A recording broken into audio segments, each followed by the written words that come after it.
Da Kirgisistan sicherlich nicht zu den Standardreisezielen für deutsche Touristen zählt, ist ein Flug dorthin nur per Umsteigeverbindung möglich. Circa 9 Stunden reiner Flugzeit sind erforderlich, um die Hauptstadt Bischkek des an den Westen Chinas grenzenden Landes zu erreichen. Schon am Flughafen wird unsere kleine Reisegruppe erwartet und von einem überaus freundlichen Führer mit seinem Fahrer willkommen geheißen. So, liebe Gäste, herzlich willkommen in sonniger Kirgisistan. Herzlich willkommen. Eine kurze Fahrt führt uns in die attraktiv am Rande des knapp 5000 Meter hohen Alatau-Gebirges gelegene Stadt, wo wir uns zunächst einmal in unserem in zentraler Lage befindlichen Hotel einquartieren.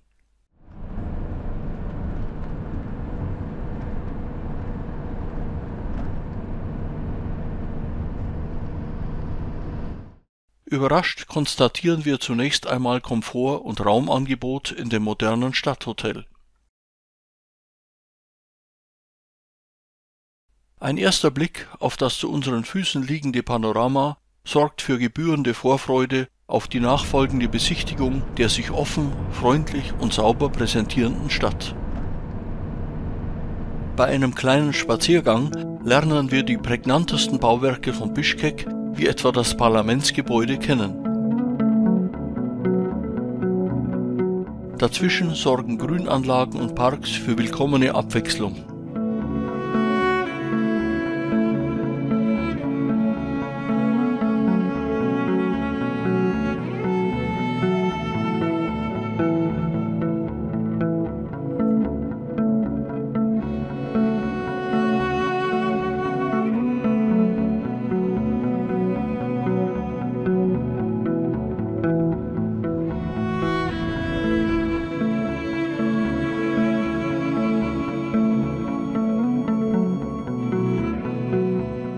Nach dem wohltuenden Spaziergang durch die gepflegten Parkanlagen stürzen wir uns nun in das lebhafte Treiben des Osch-Basars mit seinem vielfältigen Warenangebot.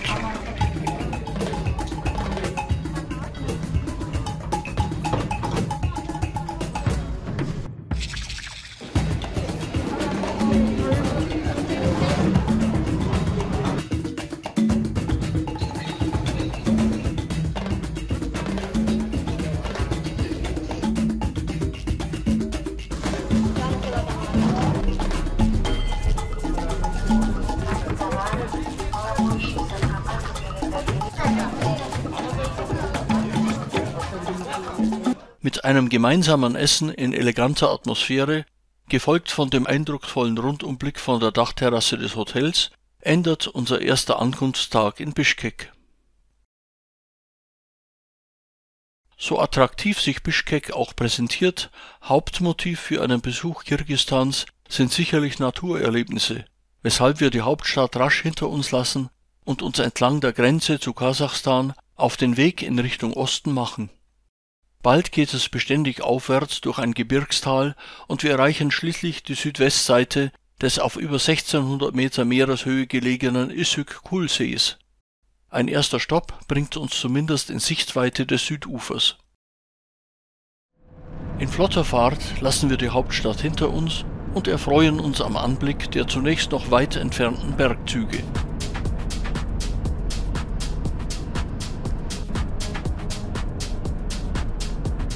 Allmählich verengt sich das Tal und wir gewinnen beim Durchfahren der gut ausgebauten Passstraße beständig an Höhe.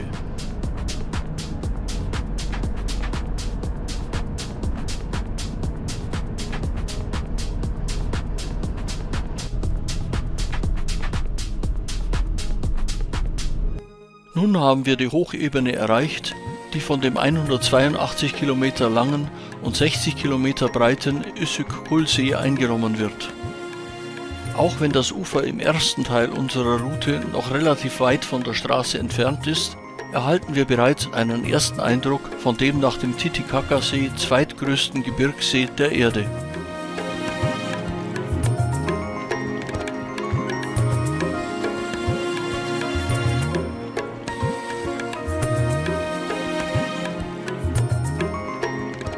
In der Gewissheit, dem See später noch näher zu kommen, setzen wir unsere Fahrt in östlicher Richtung fort und erreichen schließlich ein kleines Dorf, wo als absolute Besonderheit ein Adlerjäger auf uns wartet.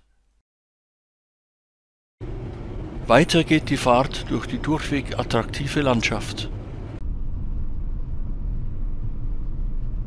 Schließlich führt uns ein kurzer Abzweig auf ein Schottersträßchen zu einem ganz besonderen Dorfbewohner, der uns nicht nur seine Jagdtrophäen, sondern vor allem seine Jagdwaffe voller Stolz präsentiert.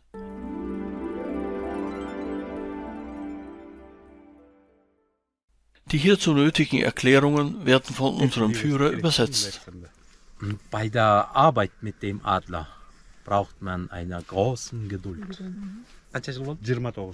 29 Jahre lang bin ich mit Adlern und dann kontinuierliche Arbeit mit dem Adler.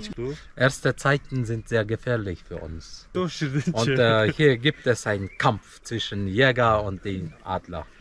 Am Ende, jeder Adler lässt eigene Narben.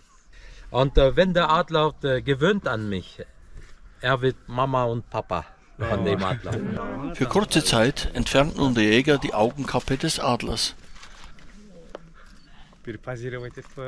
Dann erhalten auch die Besucher die Gelegenheit, in direkten Kontakt mit dem imposanten Tier treten zu können. Wenig später freuen wir uns darüber, dass die Straße nun direkt der Uferlinie des Üssük-Kul-Sees folgt, und wir nutzen gerne die Möglichkeit zu einer Pause an einem Naturstrand.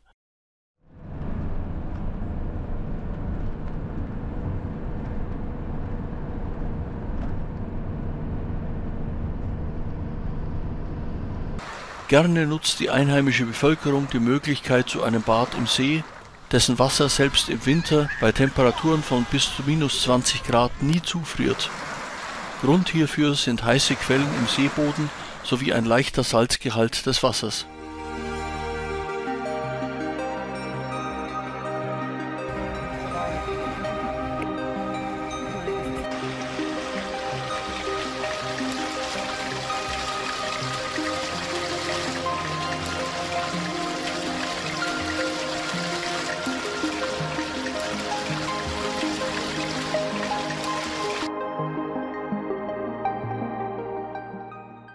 Nun steht das letzte Teilstück unserer insgesamt über 400 Kilometer langen Tagesetappe an.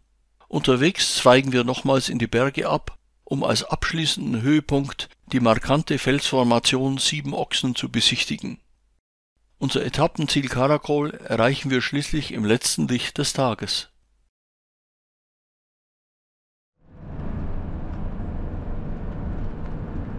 Nach dem Abzweig in Richtung der Berge ergrünt mit zunehmender Höhenlage urplötzlich das Landschaftsbild.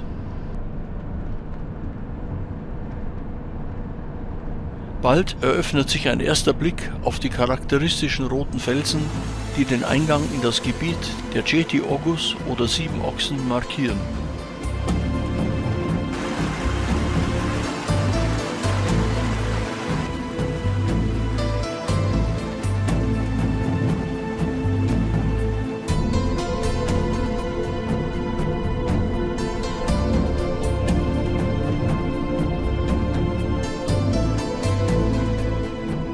Erst eine Auffahrt in aussichtsreiche Höhen garantiert jedoch einen vollständigen Überblick über das fantastische Naturpanorama.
Zu Fuß steigen wir wieder in das Tal ab und genießen die abschließende Ausfahrt aus der wundervollen Naturlandschaft.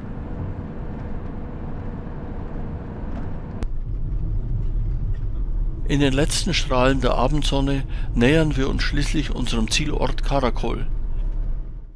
Ein deftiges Abendmenü sorgt dort für allgemeine Hochstimmung.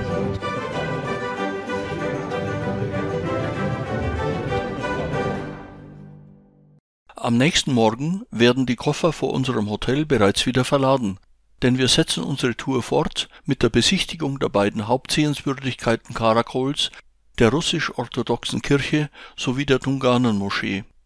Anschließend geht es weiter zu einer Gedenkstätte nahe des Sees, die zu Ehren des russischen Forschers Przewalski errichtet wurde. Nach einer kurzen Fahrt durch die Außenbereiche Karakols erreichen wir eines der schönsten Gebäude der Stadt, die vollständig aus Holz errichtete russisch-orthodoxe Kirche der Heiligen Dreifaltigkeit. Sie entstand Ende des 19. Jahrhunderts, nachdem die ursprüngliche Backsteinkirche durch ein Erdbeben zerstört worden war.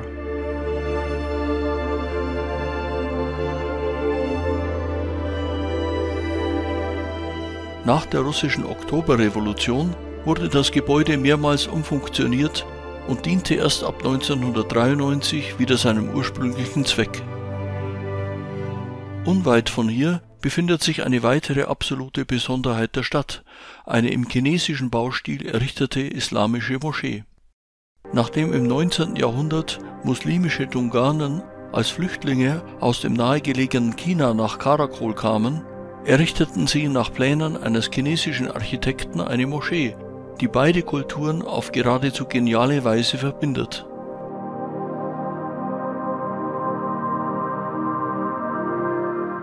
Sie wurde komplett aus Holz und ohne Verwendung von Nägeln gezimmert.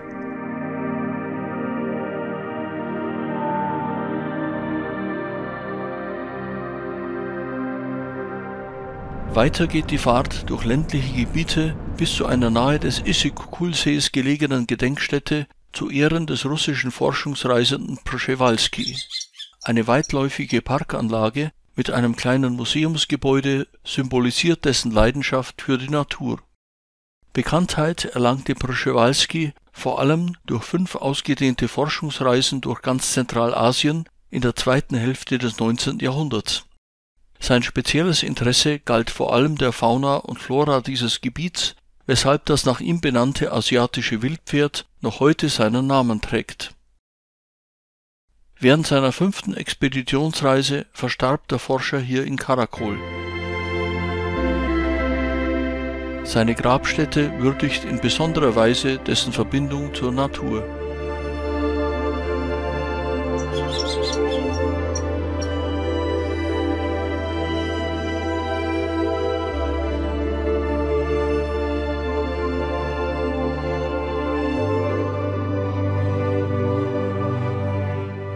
Nun gilt es wieder einige Fahrtkilometer zurückzulegen, um die Umrundung des Issyk-Kul-Sees an dessen Nordseite fortzusetzen. Hier erwartet uns eine gepflegte Ferienanlage direkt am Seeufer.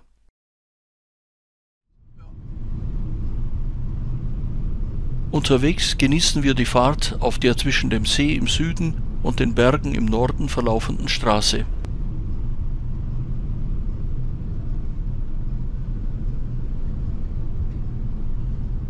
Unweit unseres Zielortes Cholpon-Ata besuchen wir noch eine archäologische Stätte, in der es zahlreiche antike Petroglyphen, bis zu 4000 Jahre alte Felszeichnungen zu bewundern gibt.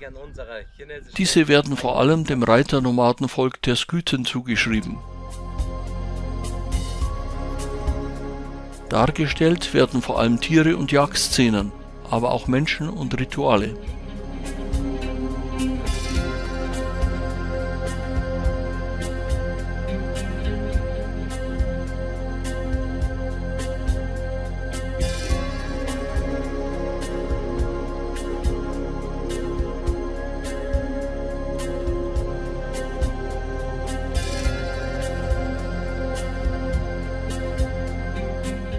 Nach einem gemütlichen Ruhepäuschen ist nur noch eine kurze Strecke bis zum Nordufer des Issyk-Kul-Sees zurückzulegen, wo wir uns in einem unmittelbar am Wasser gelegenen Feriendorf einquartieren und einen entspannten Aufenthalt genießen dürfen.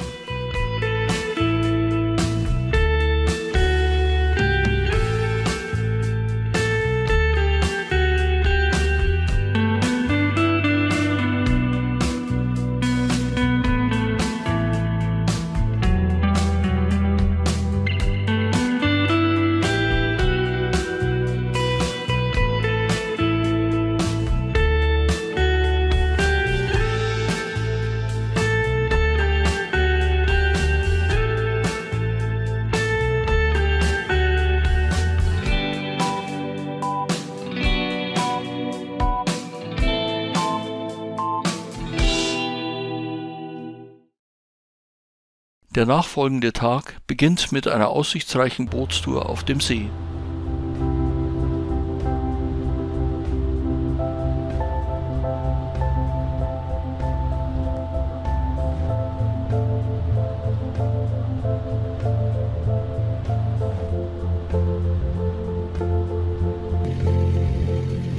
Während der Ausfahrt in Richtung Süden herrscht starker Gegenwind, was die Auswahl der Bekleidung wesentlich beeinflusst.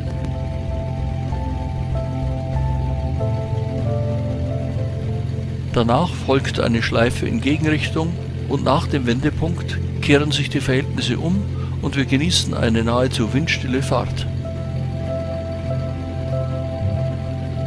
Beeindruckend ist vor allem der Blick auf das Tien Shan Gebirge mit zahlreichen Gipfeln jenseits der 6000 Meter Marke. Faszinierend ist auch das wechselnde Farbspiel des Seewassers.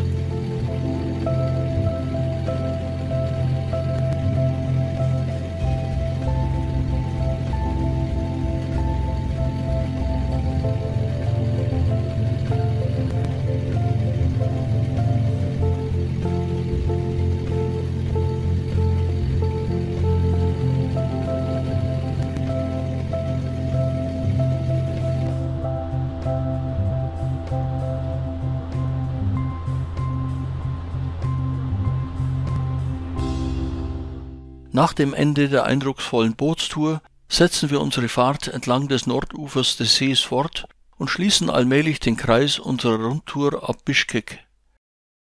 Ein kurzer Abzweig bringt uns noch zur Weltkulturerbestätte rund um den Burana-Turm. Danach kehren wir wieder zu dem schon einmal besuchten Hotel in Bischkek zurück.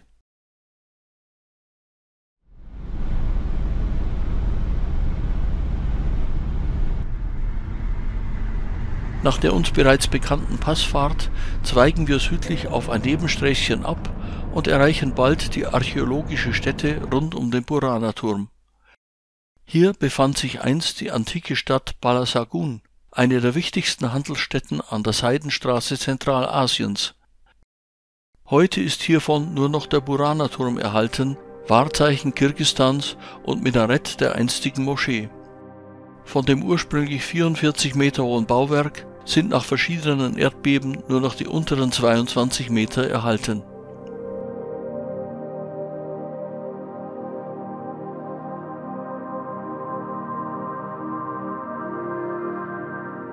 Bei einem Spaziergang durch das weitläufige Gelände entdecken wir noch einige alte Steinfiguren aus dem 6. Jahrhundert, sogenannte Balbals. Vermutlich stellen diese ehemalige Herrscher dar.